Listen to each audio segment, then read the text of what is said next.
जय बोलिए अनंतानंद सिद्ध परमेष्ठे भगवान के। त्रैलोक पूज्य पंच परमेष्ठे भगवान के। देवादिदेव खजाराड श्री आदिनाथ भगवान के। अतिशय छेद सहस गोड़ विज्ञातीत पर विराजित 1000 श्री शांति के कर्ता शांतिनाथ भगवान के। लाल मंदिर में विराजित मूलनायक 1008 श्री चिंतामणि पारसनाथ भगवान के। विश्व वंदनीय महावीर भगवान के। परम पूज्य राज संत गणाचार्य गुरुवर 108 वीराग सगज महामुनिराज के। परम पूज्या भारत गुरु सहेश गोड विज्ञातीत प्रणेत्री गणनीय हरिका रत्न गुरुमा 105 विज्ञा श्री माता जी के। 10 लक्षण महापर्व के उत्तम सत्य धर्म के। बोलिए परम पूज्य आर्यिका 105 विकक्षा श्री माता जी की जय। समस्त आर्यिका संघ की जय। सुबह होते ही जब दुनिया आबाद होती है, सुबह होते ही जब दुनिया आबाद होती है, सुबह होते ही जब दुनिया आबाद होती है, आँख खुलते ही गुरु माँ की याद आती है। खुशियों के फूल हों आपके चरणों में, खुशियों के फूल हों आपके चरणों में, ये मेरे होठों से पहली फरियाद होती है, पहली फरियाद होती है। गुलाम नर को आज़ाद किया है, सत्य धर्म ने ही गुलाम नर को आज़ाद किया है और उसी ने उजड़े लोगों को आज़ाद किया है। किंतु ना माफ़ करेगा आज़ाद, किंतु ना आज माफ़ करेगा जमाना, जिस धार्मिक ने निज ऐश्वर्य जुटाने लाखों को बर्बाद किया है, लाखों को बर्बाद किया। वासना का पेय क्या से क्या तो हो गया, वासना का पेय पीकर क्या से क्या तो हो गया। राग को अमृत समझकर दास जगत का हो गया। वीतराग धर्म में डुबकी लगा पाया नहीं, वीतराग धर्म में डुबकी लगा पाया नहीं। जो सत्य को पहचान ले वो जैन पक्का हो गया, वो जैन पक्का हो गया, वो जैन पक्का हो गया।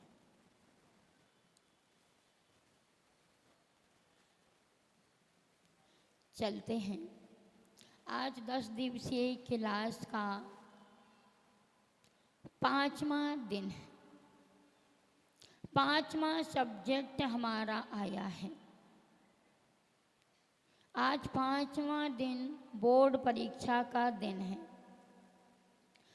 5वीं क्लास में बोर्ड परीक्षा होती थी, अभी होती या नहीं मुझे पता नहीं, लेकिन पहले 5वीं क्लास में बच्चे आते थे तो बोर्ड की परीक्षा होती थी। आज आपकी बोर्ड परीक्षा का दिन है, अर्थात हमें देखना है कि हमारी 5वीं क्लास का सब्जेक्ट क्या है। आज हमारा विषय है उत्तम सत्य। उत्तम सत्य धर्म का आज दिन है। इस सत्य धर्म को पाना सरल नहीं, बोलना तो बहुत सरल हो जाता, लेकिन पाना बहुत कठिन है। सत्य के बारे में शब्दों में कहा नहीं जा सकता, क्योंकि शब्द तो सीमित होते हैं और सत्य असीमित होता है। शब्द आप मुख से कितने बोल पाओगे, एक पक्ष ही रख पाओगे, दूसरा बोल भी नहीं पाओगे, क्योंकि शब्द पक्षात्मक होते हैं। अगर आपने अंधेरा कह दिया तो उजाला गौड़ हो गया। आपने यदि दिन का कथन कर दिया तो रात गौण हो गई। यदि आपने सूरज का कथन किया तो चंद्रमा गौण हो गया ना। एक शब्द ही आप एक बार में कह पाओगे। आपका मुख भी कितना छोटा सा है, इस मुख से भी कितने शब्द बोल पाओगे, क्योंकि मुख भी हमारा सीमित है। इसलिए जब भी तीर्थंकरों की वाणी खिड़ती तो मात्र मुख से नहीं खिड़ती, सर्वांग से खिड़ती है, क्योंकि उनकी वाणी सत्य है। और हमारे मुख से तो हमेशा सीमित वचन निकलेंगे, शब्दात्मक वचन निकलेंगे, और सत्य होता है वो शब्दात्मक नहीं होता, वो अनुभूति का विषय होता है। सत्य को हम बोल नहीं सकते, मात्र अनुभव कर सकते। सत्य को पहचान नहीं सकते। सत्य एक ऐसी आवाज है, सत्य एक ऐसी शक्ति है कि जो प्रत्येक जीवन को विकास की ओर ले जाती। अर्थात सत्य को पाना बहुत टेढ़ी खीर होता है। आज हम सत्य को समझ भी नहीं पा रहे, क्योंकि सत्य को बोलना सुनना तो सब चाहते हैं। सत्य को सुनना सबको अच्छा लगता है, सत्य को स्वीकार कर लेना भी अच्छा लगता, लेकिन सत्य को जीवन में आत्मसात करना ये किसी को भी पसंद नहीं। आत्मसात हर कोई नहीं कर सकता, सत्य पर हर कोई चल नहीं सकता है। चल सकते क्या? बोलो, चल पा रहे? कोई भी नहीं चल पा रहा, क्योंकि सत्य आत्मानुभूति का विषय है। सत्य को इस जिह्वा से नहीं कहा जा सकता, सत्य जीवन में उतारा जा सकता है। सत्य मुख से नहीं कहा जाता, सत्य हृदय का विषय होता है। इसलिए आज हमें इस सत्य की पहचान करना है।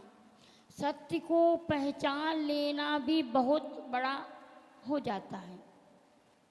सत्य हम किसी से निकलवा भी नहीं सकते, कितना भी कोशिश कर लेना, फिर भी आज हम सत्य बुलवा नहीं सकते हैं। प्रत्येक व्यक्ति के अंदर झूठ का, असत्य का ऐसा साम्राज्य छा गया कि प्रत्येक रग रग में झूठ समा गया। क्या हो गया? प्रत्येक रग रग में, प्रत्येक रोम रोम में, रक्त की बूंद बूंद में झूठ समा गया है। अब उसको कैसे निकालें, कैसे सत्य प्रकट करवाएं, तो हो नहीं सकता। कर पाओगे क्या? आज मिथ्याभाषी एक झूठ को, एक सत्य को छिपाने के लिए हजार झूठ का सहारा लेता है। आपको यदि एक सत्य बोलना पड़े तो एक सत्य बोलने के लिए आपको हजार झूठ का सहारा लेना पड़ेगा।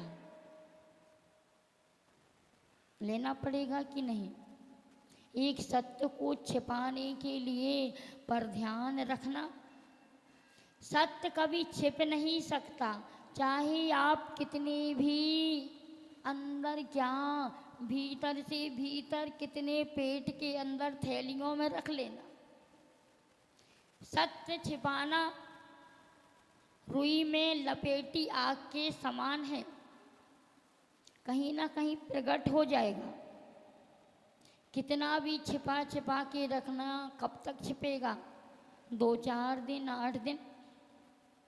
जैसे ही आपका पाप कर्म का उदय आएगा, उसी समय प्रकट हो जाएगा। कब तक छिपाओगे सत्य? छिपा पाओगे क्या? सत्य अलग दिखाई देता। जैसे एक पानी बाल्टी में भरा हुआ है और उसमें एक बूंद तेल की डाल दो मात्र, अपने आप ऊपर तैर जाएगा। इसी प्रकार से हजार झूठों के बीच में भी यदि एक सत्य होगा तो वो अलग दिखाई देगा। आप सोचते जरूर हो कि माता जी आज सत्य की कीमत नहीं, झूठ का बोलबाला है। राजा हरिश्चंद्र को सत्य की खातिर शमशान की धूली चाटना पड़ी, रोड रोड पर घूमना पड़ा, कंगाल हो गया।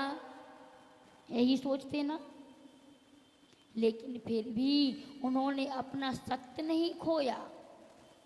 भले ही वो कंगाल बन गए, घर से बेघर हो गए, शमशान में पहुंच गए, लेकिन उन्होंने कभी अपने ईमान को नहीं खोया, कहीं अपने वचन को नष्ट नहीं किया, सत्य को नहीं खोया।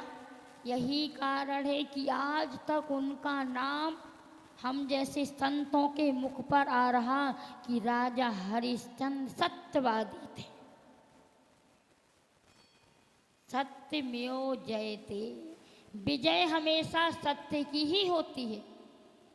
चाहे आप कितने भी झूठ बोल लेना, लेकिन अंत में उजागर होगा तो एक सत्य धर्म ही होगा। सत्य भले ही वर्तमान में कड़वा दिखे, आपके वचन कड़वे जरूर लगेंगे, लेकिन सत्य ही मीठा होता है, सत्य ही शिव होता है, सत्य ही सुंदर होता है। इसलिए एक सूक्ति में कहा गया, सत्यम शिवम सुंदरम। सत्य की कितनी कीमत है कि आज सत्य को ही शिव कहा, अर्थात भगवान कह दिया, सत्य को मोक्ष कह दिया और सत्य को ही सुंदर कह दिया। हो गया ना। सत्य को किसने सजाया? किसने सजाया सत्य को?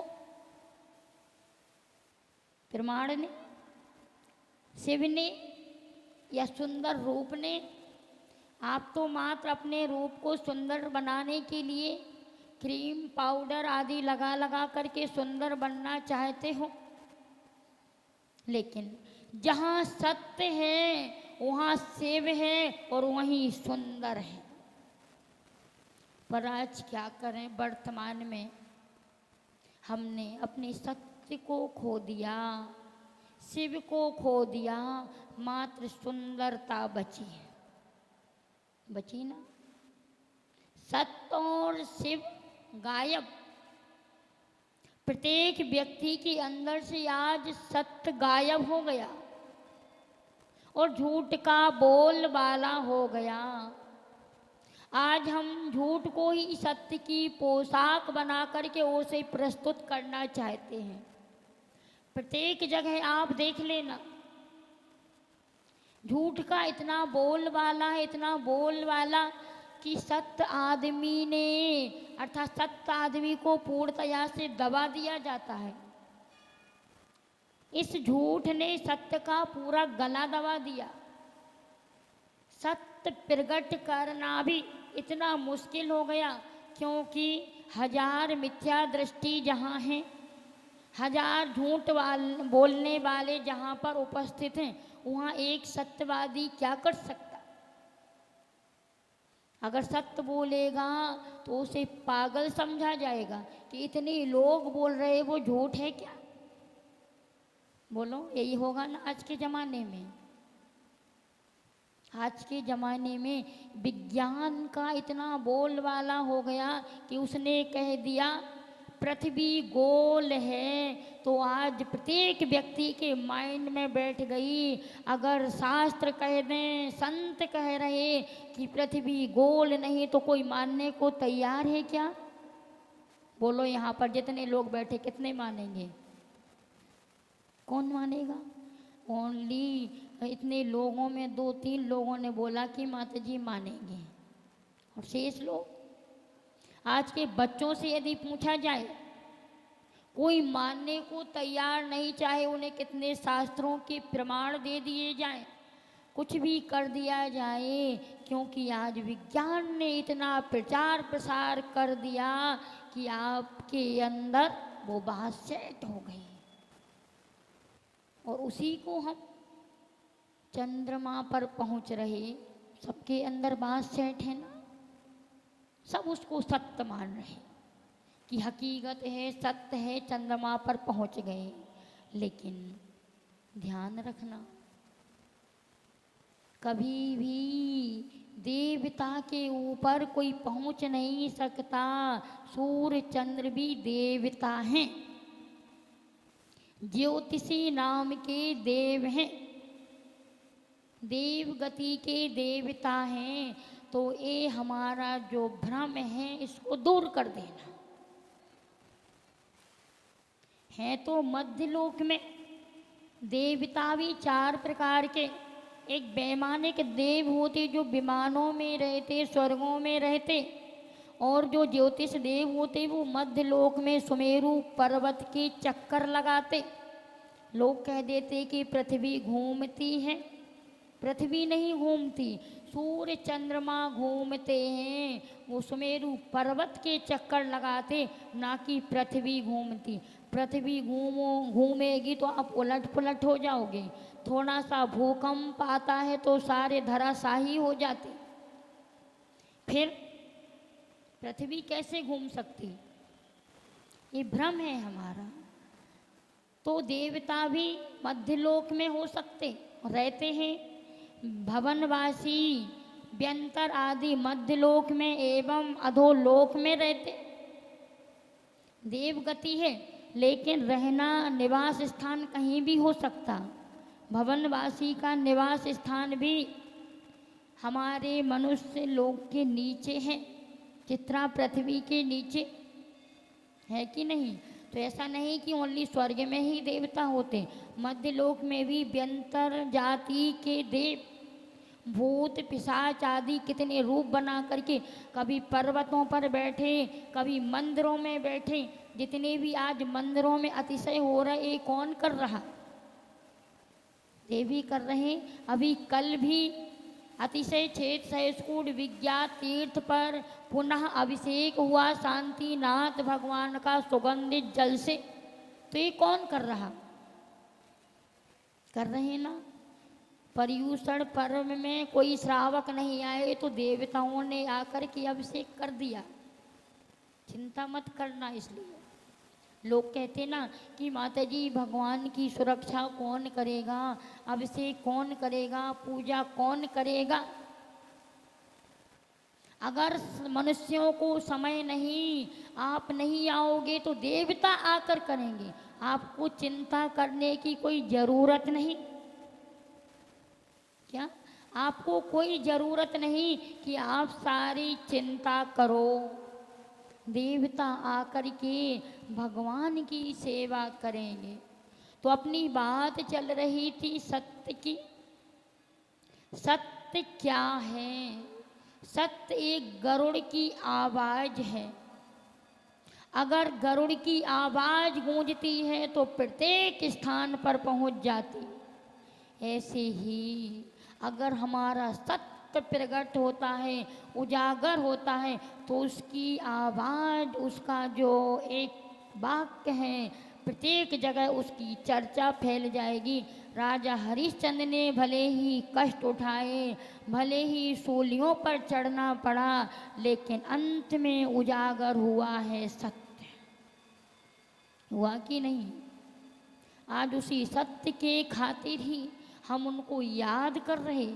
आज प्रत्येक के मुख पर हरिश्चंद्र का नाम जो है सत्यवादी के नाम से विख्यात है कि राजा हरिश्चंद्र सत्यवादी थे। और एक झूठ के कारण राजा बसु झूठ से नरक पहुंचा, स्वर्ग में नारद हुआ। पढ़ते कि नहीं पूजा की लाइनों में भी एक राजा बसु का नाम छप गया। किस कारण से? झूठ के कारण। मात्र कितना सा झूठ बोला था राजा बसु ने कि जो पर्वत कह रहा वही सही। अजरस्तव्यम यानी अज का अर्थ क्या है?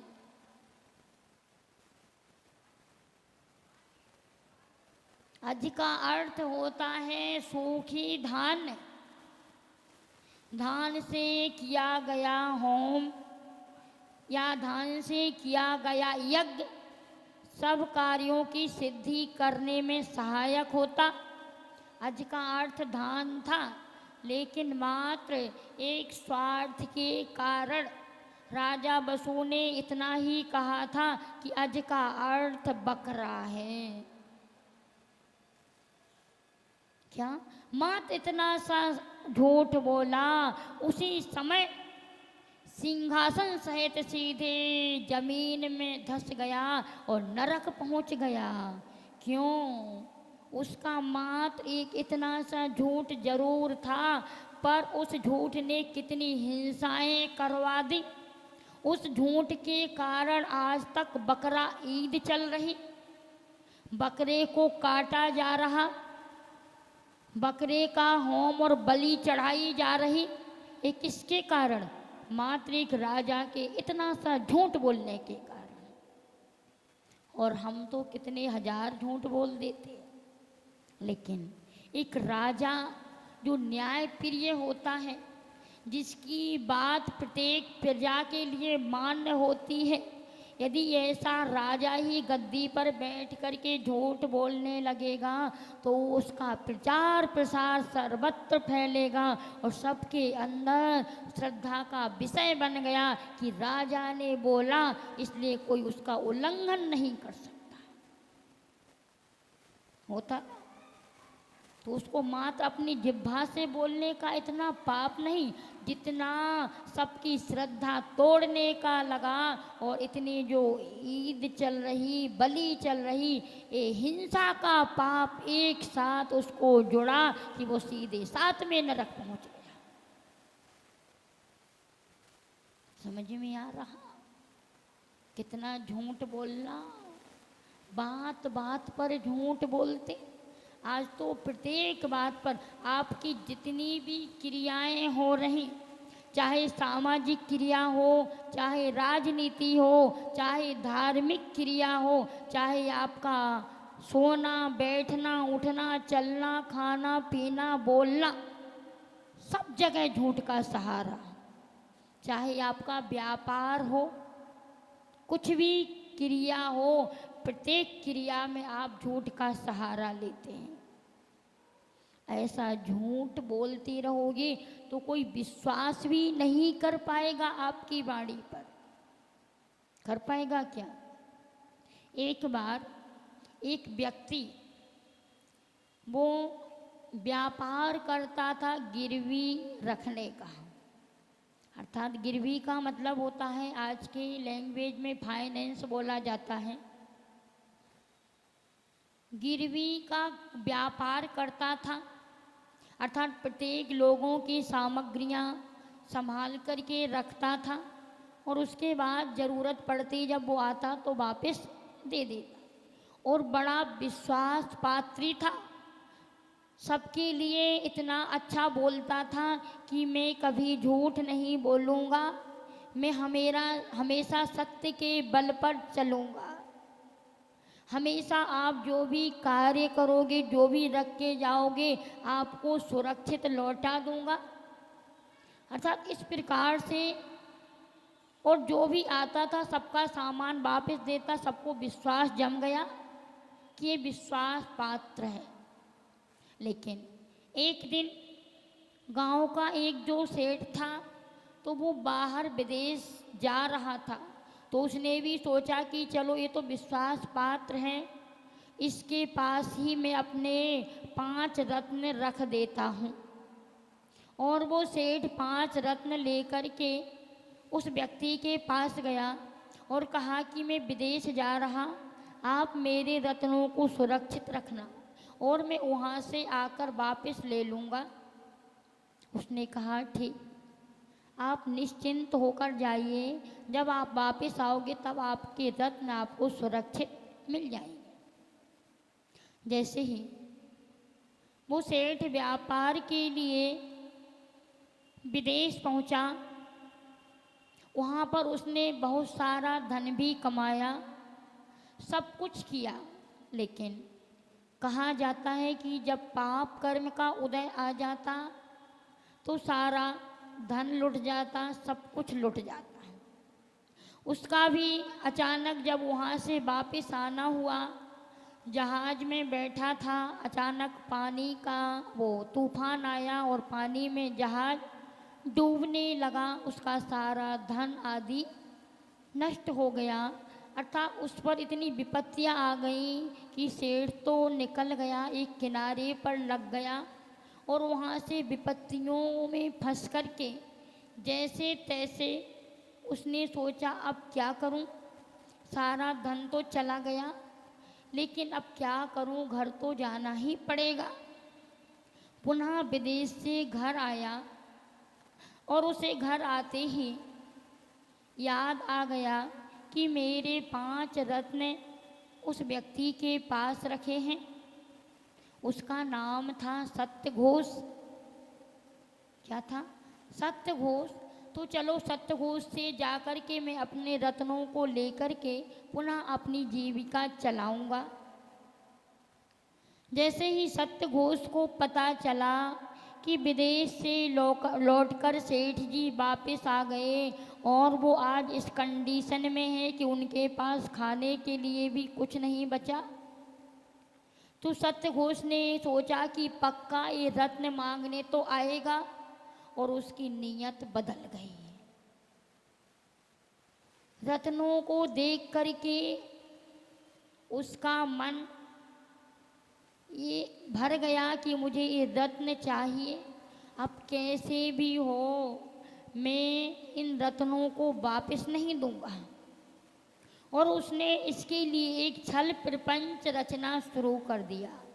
सारे गांव के लोगों से, आस पड़ोसियों से कह दिया कि यहाँ पर एक पागल व्यक्ति है और वो पागल व्यक्ति कहीं भी किसी के घर में कुछ भी मांगने के लिए चला जाता है और शायद वो यहाँ भी आएगा और मुझसे रत्न भी मांग सकता है, कुछ भी मांग सकता। आप लोग उसकी बातों में मत आना।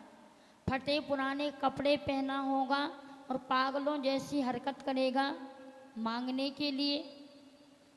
और बस ये बात हुई कि इतने में वो सत्यघोष वो व्यक्ति सेठ जी आ ही गए।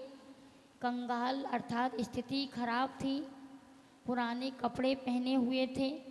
सेठ जी जैसे ही आए और उन्होंने कहा कि मैं अपने विदेश से लौट कर के आ गया हूँ, लेकिन आज मेरी स्थिति खराब हो गई है, मेरा सारा धन लुट गया, पर जो मैंने आपके पास 5 रत्न रखे थे अब मुझे वापस चाहिए।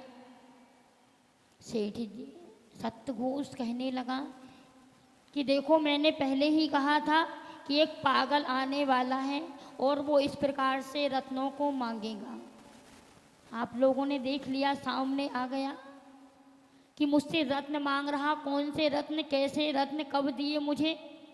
अब कोई प्रमाण तो था नहीं कि वो सबूत दे देता। उसने कहा कि जब मैं विदेश जा रहा था तब मैंने रत्न रखे थे आपके पास, पर किसी को भी उसकी बात पर विश्वास नहीं हुआ। सारे लोगों ने उसको धक्का दे कर के बाहर निकाल दिया। जैसे ही बाहर गया, राजा के पास पहुंचा।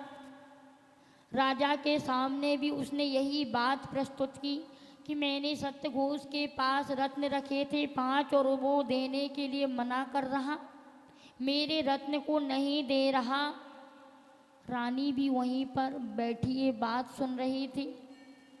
राजा को भी विश्वास नहीं हुआ उसकी स्थिति को देख करके। राजसभा से भी उसको बाहर निकाल दिया गया।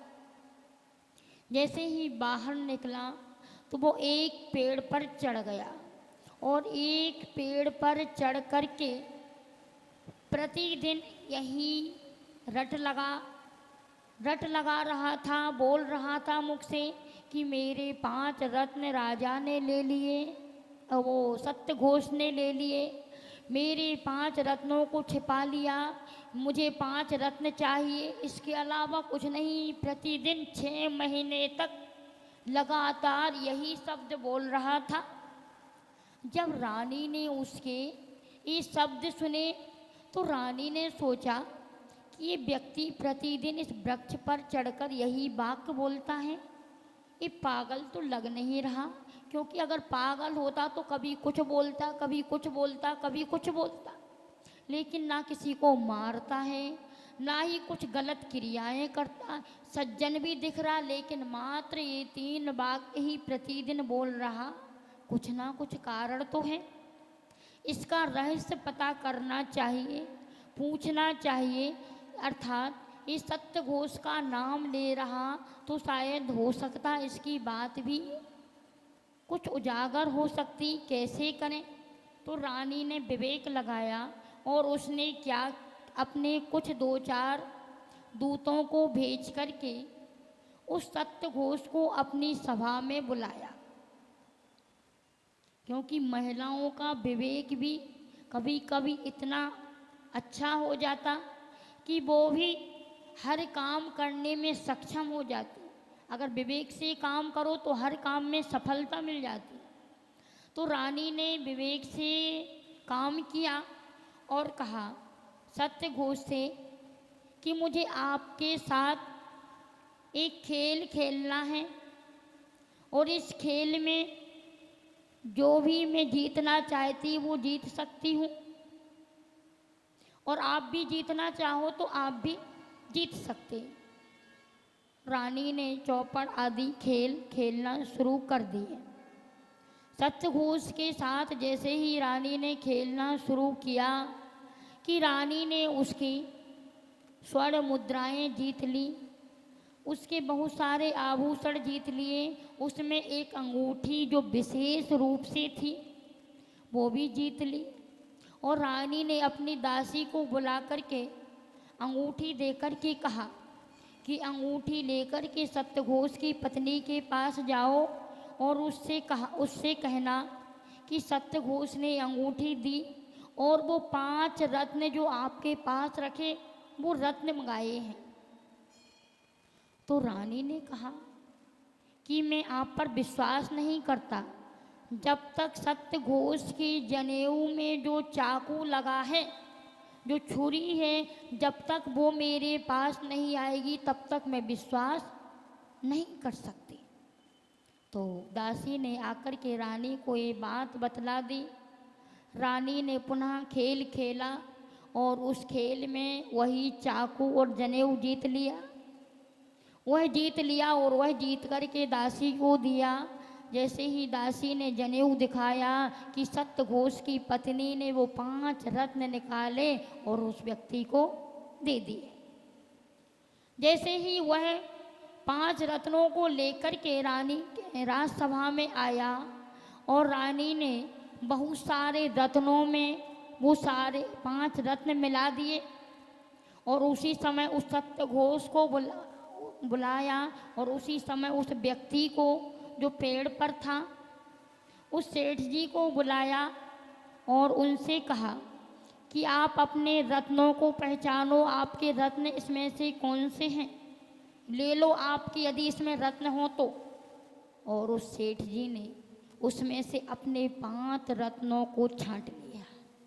जैसे ही उन 5 रत्नों को छांटा कि सत्य उजागर हो गया और उस सत्य घोष के लिए अब राजा ने कहा कि आपको 3 दंड स्वीकार करना पड़ेंगे, अर्थात 3 दंड दिए जाएंगे, इसमें से जो आप चाहो वो कर सकते हो। पहला दंड है कि आपको हमारे पहलवान के 30 घूंसा खाने पड़ेंगे। दूसरा दंड है कि आपको 3 थाली गोबर खाना पड़ेगा। क्या? 3 थाली गोबर खाना पड़ेगा। और तीसरा दंड है कि आपको राज्य से बाहर निकाल दिया जाएगा या आपका सारा राज्य, सारी संपत्ति छीन ली जाएगी। इसमें से क्या मंजूर है आपको? तो राजा ने सोचा कि गोबर कैसे खाऊंगा, राज्य संपत्ति भी नहीं दे सकता हूँ, चलो कम 3 घूंसा में ही काम चल जाएगा। क्या? 3 घूंसे में ही काम चल जाएगा। तो जैसे ही पहलवान ने एक घूंसा मारा कि वो सिरा जमीन में धंसने लगा। पूरी हालत उसकी ऐसी हो गई जैसे अधमरा हो। तो उसने कहा कि मैं इसके घूंसे सहन नहीं कर सकता, जब एक घूंसा में ये हालत तो 3 में तो पूरा चला जाऊंगा। तो राजा ने कहा अब क्या करोगे, गोबर खाओगे? हाँ मैं गोबर खा लूँगा। जैसे ही उसने गोबर खाया कि एक थाली भी नहीं खा पाया कि उल्टियाँ करना शुरू हो गई। इतनी उल्टियाँ हुई कि उसने इनकार कर दिया कि राजा अब मैं इसे भी नहीं खा सकता। अंत में उसे अपनी पूरी संपत्ति देना पड़ी, घर से बेघर हो गया। मात्र इतने से, रत्न छिपाने से, इतना सा झूठ बोलने से उसको घूंसा भी खाना पड़ा, गोबर भी खाना पड़ा, संपत्ति भी देना पड़ी और सत्य घोष की जगह असत्य घोष बन गया। सत्य घोष को मात्र थोड़ा सा झूठ बोलने के कारण गोबर खाना पड़ा। अब बोलो कितने झूठ बोलते हैं। जब एक झूठ खाने में इतना कष्ट भोगना पड़ा तो हम तो फिर कितने झूठ बोलते। आचार्य उमा स्वामी ने तत्वार्थ सूत्र में कहा कि व्यक्ति किन किन कारणों से झूठ बोलता है। क्रोध, लोभ, भीरित, हास्य, प्रत्याख्यानो, वीची, भाषणम। एक तो क्रोध में आकर के व्यक्ति झूठ बोलता, क्योंकि क्रोध में व्यक्ति को कोई होश हवास नहीं रहता कि मुझे बोलना क्या और मैं बोल क्या रहा, रहता क्या। क्रोध के दिन हमने आपको कितनी घटनाएं सुनाई थी क्रोध की। क्रोध में आकर के व्यक्ति को कोई पता नहीं रहता कि मैं क्या बोल रहा। एक बार एक पति पत्नी थे। पति तो शांत था और पत्नी को इतना क्रोध आता था कि उसने अपने पति से लड़ाई कर ली और झगड़े करते समय बहुत अपशब्दों का प्रयोग किया। अर्थात तू ऐसा है वैसा है, इतने सारे शब्द कहे, गालियां दी और अंत में कह दिया कि तू तो पूरा जानवर है। लेकिन पति तो शांत स्वभावी थे, उन्होंने एक शब्द भी नहीं बोला। सारी उसकी बातों को सुनते रहे, शांत चित्त से सुनते रहे, फिर भी एक शब्द नहीं बोला। पत्नी भी जब उसका क्रोध उबल चुका, शांत हुआ, तो वो भी अपने स्वभाव में आ गई, क्योंकि ज़्यादा देर तक कसायों में नहीं रह सकती, स्वभाव में आना ही पड़ता है। तो पत्नी जब अपने स्वभाव में आई, दिमाग ठंडा हुआ, तो वो पति के चरणों में गिर पड़ी और कहने लगी कि आज मैंने आपको इतने सारे कड़वे शब्द बोल दिए, फिर भी आपको गुस्सा नहीं आया। पति ने कहा क्या बोला आपने, क्या बोला आपने? अरे मैंने आपको क्या नहीं बोला, जो मैं कभी नहीं बोलती, आज तो ऐसे ऐसे शब्दों को बोल दिया, यहाँ तक कि जानवर भी कह दिया। तो पति ने कहा कि क्या गलत बोला आपने? तू मेरी जान, मैं तेरा वर, बन गया जानवर। बात समझ में आई? शांत स्वभाव में व्यक्ति क्रोधी को भी झुका देता। क्षमा गुण से वो इतना पानी पानी हो गई और पत्नी माफ़ी मांगने लगी कि वास्तविकता में, लेकिन उस समय होश नहीं था, इसलिए बोल दिया। तो क्रोध के खातिर भी हम इतना झूठ बोल देते, एवं लोभ में आकर के तो कहना ही क्या। लोभी व्यक्ति झूठ कितना बोल देता इस लोभ के खातिर कि पता भी नहीं चलता कि मैं क्या कर रहा। लोभी व्यक्ति प्रत्येक स्थान पर झूठ बोलेगा।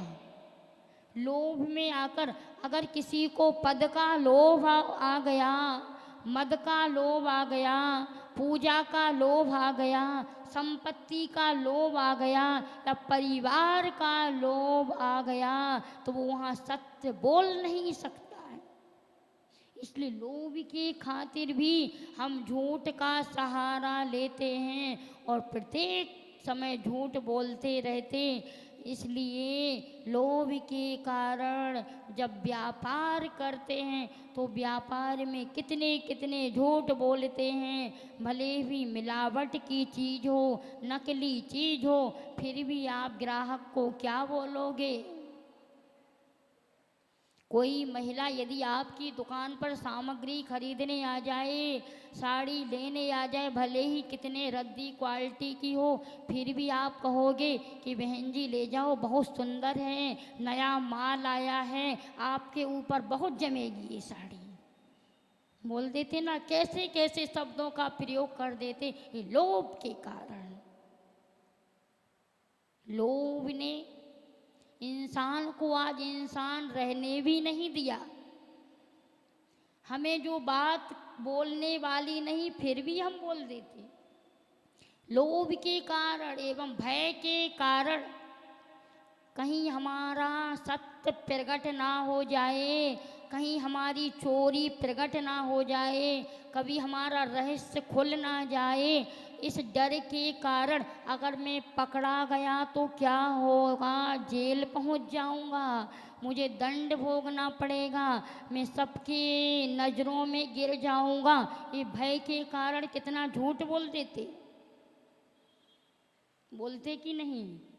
सारे लोग बोलो, अगर आपसे कभी एक गिलास भी गिर गया, फूट गया, तो आपको डर लगेगा कहीं मेरी सासों मुझे डांट ना दे, तो आप झूठ बोल जाओगे, मुझे नहीं तोड़ा, पता नहीं किससे फूट गया, बोल दोगे ना। पति की जेबों में से पैसे निकाल लोगे और झूठ बोल दोगे, नहीं करते। आज तो ऐसे ही मिल जाते, क्योंकि महिलाओं की ही चलती है, मांगने की ज़रूरत नहीं, जेबों में से निकालने की ज़रूरत नहीं। पहले की महिलाओं को जेबों में से निकालना पड़ता था, लेकिन आज पतियों को पत्नी से चाबी मांगना पड़ती है। आज का ज़माना कुछ उल्टा आ गया कि नहीं, क्योंकि घर की मालकन सब आज महिलाएं हैं। इसलिए नहीं तो पहले प्रत्येक महिलाओं को एक एक पैसे के लिए मोहताज होना पड़ता था, मांगना पड़ता था, तब कभी अपनी जीविका। आज तो महिलाएं खुद ही जॉब कर रही, सर्विस कर रही, खुद ही कमा रही, नहीं भी कमाएंगी तो भी मालकिन बन के बैठेंगी। तो ऐसे भय के कारण हम झूठ बोल देते हैं। क्रोध, लोभ, भीरुत, हास्य, हास्य यानी हंसी मजाक में, ये तो माता जी चल जाता है, इसमें क्या झूठ। हंसी मजाक कितनी कितनी कर देते आप लोग, हंसी मजाक में तो ऐसे ऐसे झूठ बन जाते, लेकिन इस झूठ में, हंसी मजाक में जो बोलते हैं शब्द, उन शब्दों से महाभारत खड़ा हो गया। द्रौपदी ने मात्र हंसी मजाक में ही इतना सा शब्द बोला था कि अंधों के अंधे ही तो होंगे, यही झूठ बोला था ना, इतना सा ही मजाक किया था। ऐसे हम कितने हजार मजाक करते रहते, हंसी ही फांसी बन जाती। अगर हंसी में, मजाक में आपने जो शब्द बोले, उसमें भी किसी के प्राणों का घात हो सकता।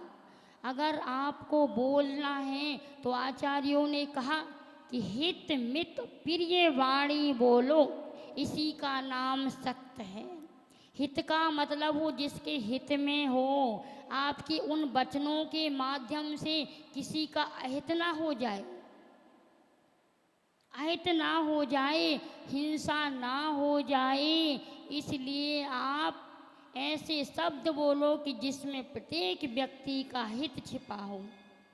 मित यानी सीमित बोलो, जिसमें कोई सार छिपा हो, नहीं तो 1 घंटे बोले, बकवाद करी और उसका सार इतना सा भी नहीं निकला। ऐसे ही होता ना, कुछ लोगों की बातें जो मतलब की होती हैं, जिसमें कोई सार नहीं होता, कोई मतलब नहीं होता। 1 घंटे क्या 2-2 3-3 घंटे हम बकवास करते रहते, कोई हमारी बात सुनने के लिए तैयार भी नहीं, फिर भी हम सुनाना चाहते। होता ना?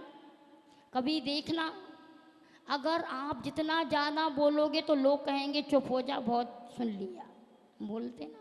और अगर कोई नहीं बोलता है तो उसकी बात सुनने के लिए लोग तरसते हैं कि कब बोलेगा।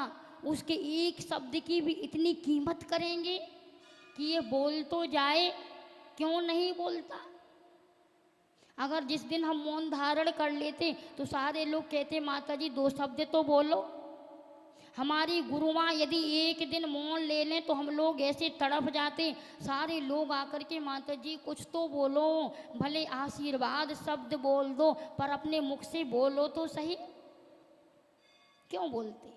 उनके वचनों में रहस्य है, संतों की वाणी में इतना राज होता कि वो एक शब्द भी बोलेंगे तो भी हमारा कल्याण हो जाएगा। लेकिन मिथ्या दृष्टियों की वाणी में वो कितना भी दिन भर बोलते रहें फिर भी अहित ही होगा, कभी हित नहीं होगा। इसलिए हित मित अर्थात हित भी बोलो, मित भी बोलो और प्रिय कर्ण प्रिय हो। सबको आपके शब्द अंदर तक प्रिय लगें, चुभने वाले शब्द ना बोलें। नहीं तो आज कहा जाता कि शब्दों के कभी दांत नहीं होते, लेकिन यदि ये शब्द काटते हैं तो बहुत दर्द होता है। ऐसे घाव कर देते कि गोली का घाव तो फिर भी भर जाएगा, लेकिन आपकी बोली का घाव नहीं भर पाएगा। इतने कड़वे शब्दों का हम प्रयोग कर बैठते हैं, करते कि नहीं। एक तोता को देखो, अभी बाहर ही बैठा था एक वृक्ष पर, हरा भरा तोता। वो तोता मिर्ची खा कर के भी मीठा बोलता है और आज हम घी मिश्री खा कर भी कड़वा बोलते हैं। तोते से कभी प्रेरणा लो, उससे गए बीते मत हो जाओ कि एक त्रियंच हो कर के मीठा बोल रहा और मैं मिश्री खा कर के भी मनुष्य हो कर के भी मीठा नहीं बोल पा रहा। अगर थोड़ा सा मीठा बोल दोगे तो आपका क्या बिगड़ जाएगा? क्या बिगड़ जाएगा? शब्द ही तो है। अगर आपका मधुर व्यवहार होगा तो आपका घर का संबंध सारा अच्छा बना रहेगा, रिश्ते चलते रहेंगे। और यदि आपका व्यवहार, आपके वचन कड़वे हैं तो आपके सारे रिश्ते 1 सेकंड में टूट जाएंगे। इसलिए अपने वचनों को संभाल करके प्रयोग करो, मधुर वचन बोलो। भजन में तो सब लोग बोलते मीठो मीठो बोले थारो काई बिगड़े, काई बिगड़े थारो काई बिगड़े। ये लाइन किसके लिए? दूसरे के लिए? किसके लिए? मेरी भावना में भी अप्रिय कटुक कठोर शब्द नहीं कोई मुख से कहा करें। किसकी भावना है? मेरी। बड़े अच्छे से बोल रहे, मेरी भावना है। अप्रिय कटुक कठोर शब्द नहीं, मुख से नहीं कहना। लेकिन जब भी मुख में निकलता तो क्या निकलेगा आपके मुख से? मधुर वाणी निकलती है कि कठोर निकलती? जोड़ने वाली निकलती कि तोड़ने वाली निकलती? बोलो। ये तो मात्र हम जीव से बोल देते माता जी, लेकिन जीवन से कुछ और करते हैं। हमारे जीव और जीवन में यही तो 36 का आंकड़ा हो गया कि हम सोचते हैं कि हम जीव से तो अच्छा अच्छा बोलें, सब लोग मेरे लिए भी एक शब्द ना कहें, सबसे तो अच्छा मधुर बुलवाना चाहते, लेकिन स्वयं 1000 गालियां देने के लिए तैयार रहते। तब कभी नहीं सोचते कि मुझे भी अच्छा बोलना, मुझे भी मीठा बोलना। अगर मधुर बोलोगे तो आपका व्यवहार प्रत्येक जगह अच्छा रहेगा। अर्थात जहाँ भी मधुर भाषी व्यक्ति, सत्यभाषी व्यक्ति विदेश में भी पहुंच जाए तो वहाँ पर भी उसके सब मित्र बन जाएंगे, और जहाँ कड़वा बोलोगे तो मित्र भी शत्रु बन जाएगा। आज जितने भी परिवार में जो लड़ाई झगड़े चल रहे, ये किस कारण से? मात्र कड़वे वचनों के कारण, एक झूठ बोलने के कारण, एक दूसरे का विश्वास नहीं कर पा रहे, क्योंकि सत्य बोलना मुझे आता नहीं। आज प्रत्येक जगह असत्य चल रहा। आप यहाँ तक कि कोर्ट में, कचहरी में, थाने में, वहाँ पर भी पहुँच जाओगे तो प्रत्येक व्यक्ति क्या क्या बोल देता, कसम खा लेता। मैं गीता की कसम खाता हूँ, मैं जिनवाणी की कसम खाता हूँ, मैं कुरान की कसम खाता हूँ, मैं माँ की कसम खाता हूँ, मैं बच्चे की कसम खाता हूँ कि मैं जो भी बोलूँगा सत्य बोलूँगा, सत्य के अलावा कुछ नहीं बोलूँगा। ये भी आपका असत्य का प्रमाण है। एक बार एक व्यक्ति और उसकी पत्नी दोनों में लड़ाई झगड़ा अर्थात दाम्पत्य जीवन में झगड़ा हो गया, और दाम्पत्य जीवन में झगड़ा हुआ, इतनी बहस चली, फिर भी दोनों का निर्णय नहीं हो पा। बात कोर्ट तक पहुंच गई, और कोर्ट में पहुंचे, वहाँ भी दोनों बहस करते रहे, इतनी बकवाद करी, इतना बहस करा, फिर भी कोई सारांश नहीं निकला। तो वहाँ का जो जज था, वो जज परेशान हो गया कि बात दोनों की इतनी चल रही, फिर भी सार की बात नहीं। और उसने कहा कि पति से बोला कि मात्र मुझे आपकी इतनी बकवाद नहीं सुनना, यदि आपको उत्तर देना तो मात्र एक हाँ या ना में उत्तर दे दो, बात खत्म। तो वो पति कहने लगा कि ऐसी कोई बात होती है क्या? आप पहले पूरी बात सुनिए, बाद में निर्णय लीजिए, क्योंकि एक शब्द में कभी बात समाप्त नहीं होती, ना एक शब्द में कभी सत्य का निर्णय किया जा सकता। तो जज ने कहा कि मुझे आपकी कोई बात नहीं सुनना, अगर आपको उत्तर देना तो मात्र एक बात में ही हाँ या ना में उत्तर दीजिए, नहीं तो यहाँ से जाइए। तो उसके पति ने कहा, जज साहब, पहले मैं आपसे एक प्रश्न करूंगा, उसके बाद मैं उत्तर दूंगा। मेरा प्रश्न है कि क्या आपने अपनी पत्नी को पीटना बंद कर दिया? हाँ या ना में उत्तर दीजिए। अब जज भी सोचने लगा कि मैं क्या करूं, विचार में, सोच में पड़ गया कि यदि मैं हाँ कहता हूँ तो इसका मतलब ये हुआ कि मैं पहले पीटता था, और यदि मैं ना कहता हूँ तो शायद अभी पीटता हूँ, यही होगा ना। इसलिए सोचने लगा, इसका मतलब ये हुआ कि हाँ और ना में सत्य को प्रकट नहीं किया जा सकता, क्योंकि सत्य वचनों का नहीं, अनुभूति का विषय है। अगर सत्य को हम मात्र शब्दों में रख लें तो शायद सत्य को कभी पा नहीं सकते हैं। इसलिए हमने पहले ही बोल दिया कि शब्द तो सीमित हैं और सत्य असीमित हैं। शब्दों को कभी कैद करके नहीं रख सकते, शब्दों को, सत्य को कभी बांध के नहीं रख सकते, डिब्बे में बंद करके नहीं रखा जा सकता। सत्य हमेशा उजागर ही होता है, कितने भी छिपाना, पर जब आपका टाइम आएगा, समय आएगा तो उजागर हो जाएगा, ये नियम है। सत्य कभी छिप नहीं सकता, लाख कोशिश कर लेना फिर भी नहीं छिपेगा। तो अपनी बात चल रही थी कि हंसी मजाक में बोला गया झूठ भी, हंसी मजाक में बोला गया थोड़ा सा शब्द भी आपके लिए फांसी की सज़ा बन जाता है। अगर आपने मजाक मजाक में किसी से शब्द बोल दिए कि वो लोग मरने के लिए तैयार हो जाएं या किसी जीव की हिंसा हो जाए, तो वो शब्द भी, वो सत्य भी आपका असत्य की कोटि में आता है।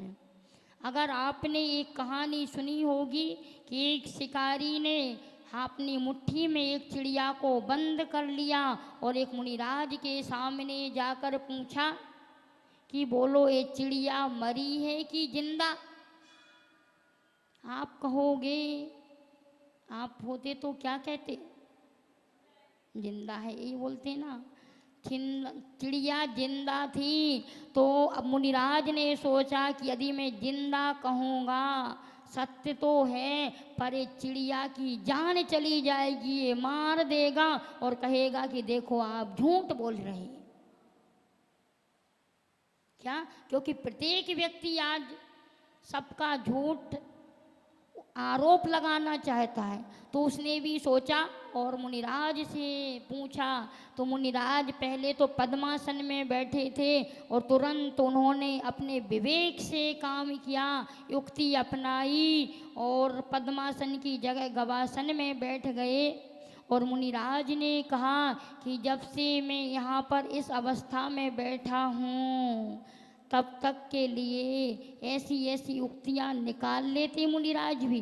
तो उन्होंने उस चिड़िया की जान बचाने के लिए उस समय यही कह दिया कि ये चिड़िया मरी है। क्या? उन्होंने अपनी आंखों से देखा, लेकिन उन्होंने चिड़िया की जान बचाने के लिए क्या कहा कि चिड़िया मरी है। उस बहेलिया ने मुट्ठी खोली और चिड़िया उड़ गई और कहा कि देखो जिंदा है। ये हमारे पास युक्ति होती तो हमारा झूठ भी नहीं बोल पाता और हम प्रत्येक प्राणी की जान भी बचा देते हैं। शिकारी यदि गाय के पास हथियार लेके जा रहा और आपसे पूछ रहा कि गाय निकली है क्या, आप तो कहोगे सत्य बोलना है इसलिए कह दोगे। लेकिन मुनिराज ने अपना आसन चेंज करके बोल दिया कि जब से मैं इस अवस्था में बैठा तब तक यहाँ से कोई गाय नहीं निकली। तो सत्य भी बोल दिया और गाय भी बच गई। ये युक्ति से काम करो तो आपका सत्य वचन भी नहीं जाएगा, क्योंकि आचार्यों ने साधुओं को कितने तरीके से बांध दिया। पहले तो सत्य महाव्रत कहा, भाषा समिति बताई एवं वचन योग कह दिया, इतने प्रकार से बांध दिया। इसलिए जब भी बोलना तो हमें अनुवीची भाषण अर्थात शास्त्र के अनुसार बोलना। आगम के विपरीत यदि जो भी बोलता है, चाहे वो साधु भी क्यों ना हो, आचार्यों ने कहा कि यदि आपको बोलना नहीं आता तो आप मौन बैठ जाना, लेकिन असत्य मत बोलना। मौन आपके लिए साधना करा देगा, आपका सत्य प्रकट करा देगा। मौन से कभी कलह नहीं होती है। मौन साधना सब साधना अर्थात सब सिद्धि की दायक है। सर्व प्रकार की सिद्धियां इस मौन से हो जाती। जितनी वचनों से सिद्धि नहीं होती, बोलने से नहीं होती, उतनी मौन से सिद्धि हो जाएगी। लेकिन कभी आप असत्य मत बोलना। अनुवीची भाषण यही कहते हैं कि आप यदि गद्दी पर बैठे हो तो आप सत्य वचनों का प्रयोग करो, आगम के अनुसार बोलो। यदि आगम के अनुसार नहीं बोलते हैं, चाहे वो बड़े से बड़े विद्वान हों, पंडित हों, साधु हों, कोई भी हो, उनकी बात प्रमाणिक मानी जाती है। और यदि सत्य नहीं बोलते हैं तो वो आगम के अनुकूल नहीं कहलाएगी, अपने मत के अनुसार कहलाती है। हमारी गुरु माँ हमेशा यही बोलती हैं कि आज हमें कोई पंथों में नहीं पढ़ना, ना ही कोई 13 पंथ, ना 20 पंथ, ना सोनगढ़ी, ना देवगढ़ी, ना 20 पंथी, ना 16.5 पंथी। अगर बनना है तो मात आगम पंथी बनना। मोक्ष मार्ग पर चलना है तो आचार्य उमा स्वामी के सूत्र पर चलना। सम्यक दर्शन ज्ञान चारित्राणी मोक्ष मार्ग, ये सत्य का मार्ग है। इसलिए आगम के अनुसार चलो, पंथों पर नहीं, पथ पर चलो तो आपका कल्याण हो जाएगा। तो ये हमें जो इन प्रकार से हम झूठ बोलते हैं तो ये झूठ का सहारा नहीं लेना, सत्य के मार्ग पर चलना है। सत्य के कारण भले हमें कितनी कठिनाइयों का सामना करना पड़े, कितनी भी हमारी बात को सुना जाए या ना सुना जाए, फिर भी हमें सत्य को ही पकड़ना है। सत्य अपने अंदर में है, कहीं बाहर में नहीं। नहीं तो आप बाहर पकड़ने चले जाओ तो आपको बाहर कभी सत्य नहीं मिलेगा। आपके अंदर सत्य छिपा हुआ है, मात उसे प्रकट करने की ज़रूरत है। इसलिए ऐसे सत्य को आज सत्य धर्म के दिन अपना कर अपने जीवन में एक ऊंचाइयों को प्राप्त करें, क्योंकि सत्य के बिना कभी किसी को मंजिल की प्राप्ति नहीं हुई। जितने भी महापुरुष हुए हैं, जब 4 कसायों की कचड़े को बाहर निकाला, 4 दिन से आपकी आत्मा की सफाई करी, तब आज सत्य का आवाहन किया गया और सत्य देवता का आज दर्शन हो गया 4 कसायों के अभाव में। इसलिए आज आपको सत्य प्रकट करना है। आज का सत्य धर्म आप सभी के जीवन में आए, इसी भावना से बोलिए उत्तम सत्य धर्म की जाप करेंगे सभी। ओम ह्रीम उत्तम सत्य धर्मांगाय नमः। ओम ह्रीम उत्तम सत्य धर्मांगाय नमः। ओम ह्रीम उत्तम सत्य धर्मांगाय नमः।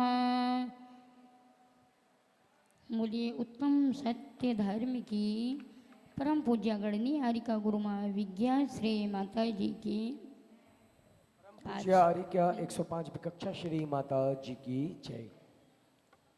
समस्त आर्यका संघ की जय।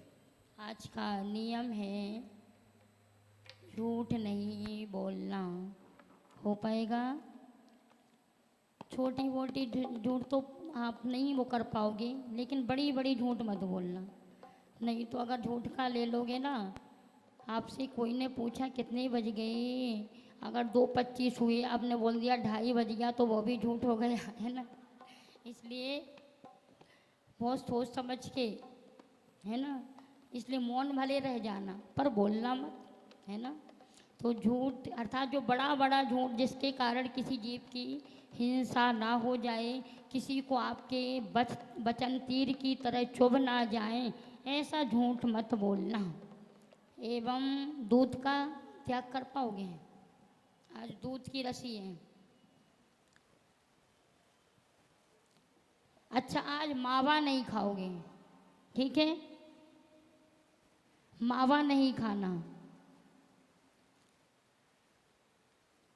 प्रश्न करना क्या? प्रश्न मंच रखें। चलिए, आपकी माइंड की परीक्षा तैयार हो जाए उत्तर देने के लिए।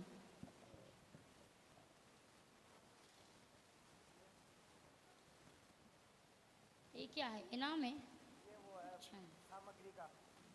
अच्छा, चलिए, आज के इनाम सोनिया जी की तरफ से हैं।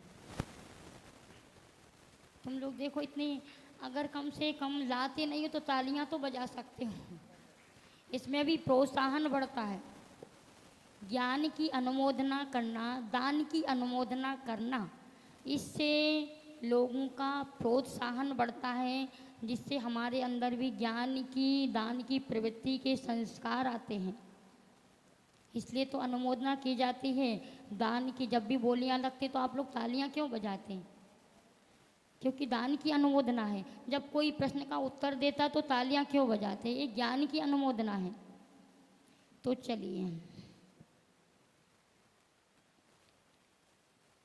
वह कौन था जिसने झूठ के कारण 3 दंड अपनाए थे? ये क्या हो गया? हाँ माइक चालू।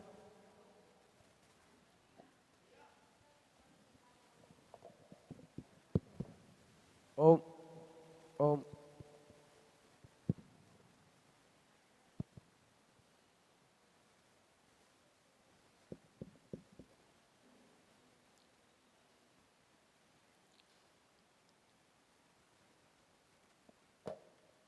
वह कौन था जिनको 3 दंड दिए गए थे? अर्थात वह कौन था जिसको झूठ के कारण 3 दंड खाना पड़े?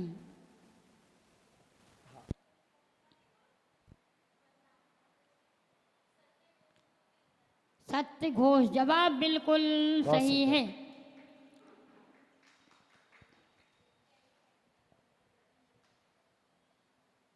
हाँ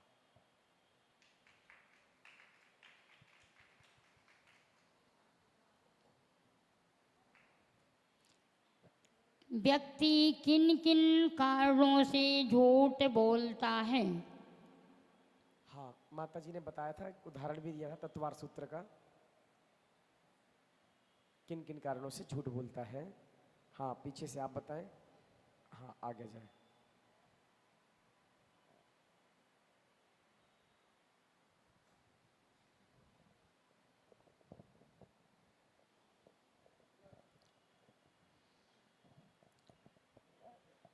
वंदामी माता जी। व्यक्ति पद, मद, संपत्ति और परिवार और पूजा, इन्हीं कारणों से झूठ बोलता है। अरे हमने अभी वो दिया था, एक सूत्र बताया था। अरे ये सही नहीं है उत्तर। हाँ आप बताएं। इधर आके बता दीजिए, इधर आ जाइए। और एक और। अरे एक तो रह गया। एक और बताया था, सूत्र भी बताया था माता जी ने। कोई और है? चलो कोई भी नहीं है, इन्हीं को दे देते। क्रोध, लोभ, आपका तो हो गया। भय, भीरुत्व, हास्य, प्रत्याख्यान, ख्यान, अभीचुड़म, भाषणम च पंचः। हाँ आ जाए, आप आ जाए। बहुत सुंदर। अर्थात क्रोध, लोभ, भय, हास्य और अनुवीची भाषण। प्रत्याख्याना, ख्याना। प्रत्याख्यान मतलब इनका त्याग करना। प्रत्याख्यान का मतलब होता है इसका त्याग करना। अभी अभीचुट भाषणम, अनुवीची भाषण। अनुभीची, किसी को कष्ट पहुंचने वाला। यही तो बोला था कि आगम के विपरीत नहीं बोलना, आगम के अनुकूल बोलना। अनुवीची भाषण का मतलब जो जैसा कहा है उसको वैसे ही मानना। चलिए अगला प्रश्न है।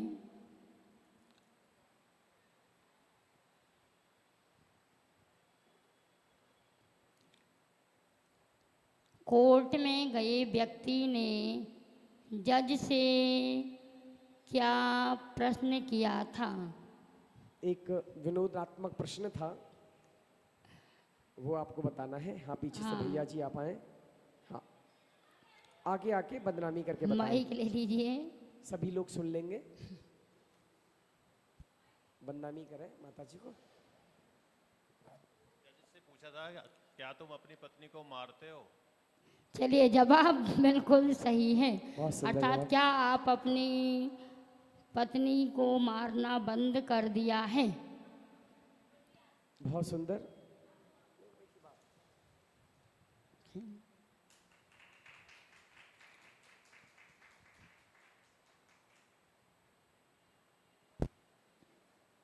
उनका भी थोड़ा सा वो हो गया था, पर पहली बार आए इसलिए उसको दे दिया। नहीं तो आप सोचोगे कि गलत जवाब दिया और दे दिया, है ना। आज सत्य का दिन है। वैसे उनका सही नहीं था पूरा, वो आज पहली बार आए ना, इसलिए प्रोत्साहन बढ़ाने के लिए उनको दिया गया। कुछ सत्य अनुभूति का अंग होता है, वो अनुभूति की बात थी। मतलब कभी कभी प्रकट नहीं, अभी यही बोला था ना, प्रकट नहीं कर पाते सत्य को। लेकिन चलिए अब अंतिम प्रश्न, अभी कितने, 2 और है ना? 2 और हैं शायद। हमें किस प्रकार से, कितने प्रकार से सत्य बोलना चाहिए? हमें किस तरह से, कितने प्रकार से सत्य बोलना चाहिए?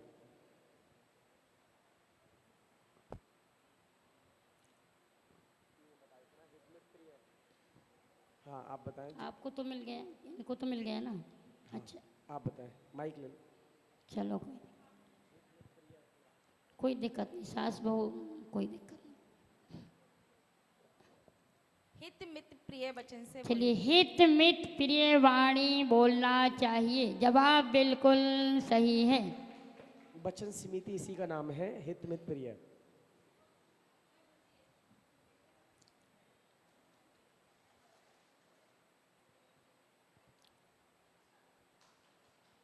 बहुत सुंदर, बहुत बढ़िया। कौन क्या खाकर मीठा बोलता है और हम क्या खाकर कड़वा बोलते हैं? जिसने, जिसको एक बार भी इनाम नहीं मिला। अच्छा कोई है? आपको नहीं मिला? हाँ हाँ जी, आगे आके बताएं।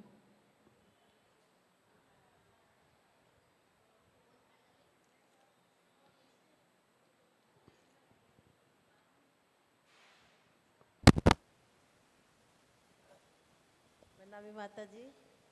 तोता मिर्ची खा के भी मीठा बोलता है, मनुष्य मीठा खा के भी कड़वा बोलता है। चलिए, जवाब बिल्कुल सही है। एक तोता मिर्ची खा कर के भी मीठा बोल भी कड़वा बोलते हैं। शाम को एक हास्यात्मक प्रतिक्रमण होगा माताजी के द्वारा, सभी लोग आए और बहुत ही बड़ा आनंद आता है। और कल का प्रतिक्रमण किस किसने सुना था? कल का प्रतिक्रमण किस किसने सुना था? उसके पहले कभी सुना आपने ऐसा वाला? पहली बार सुना था क्या? ऐसा लग रहा था। अभी तो लाइटें जल नहीं थी इसलिए नहीं लग रहा। जब हम लोग लाइट बंद करवा के, पहले तो ऐसे ही करते, सारी लाइटें बंद करवा के बोलते थे। पहली बार जब हमने मालपुरा में बोला तो सारे लोगों को शंका हो गई, बोले कि कोई कैसेट लगा दिए हैं,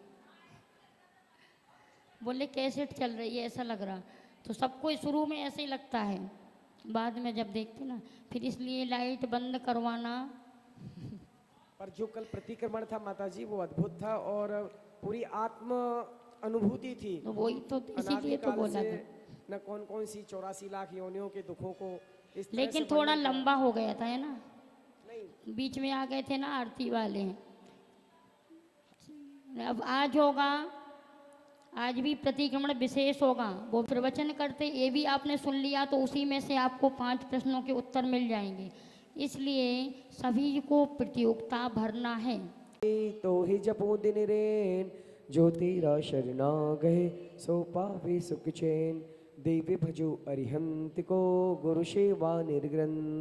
धर्म पंथ साधे बिना, नहीं मोक्ष का पंथ।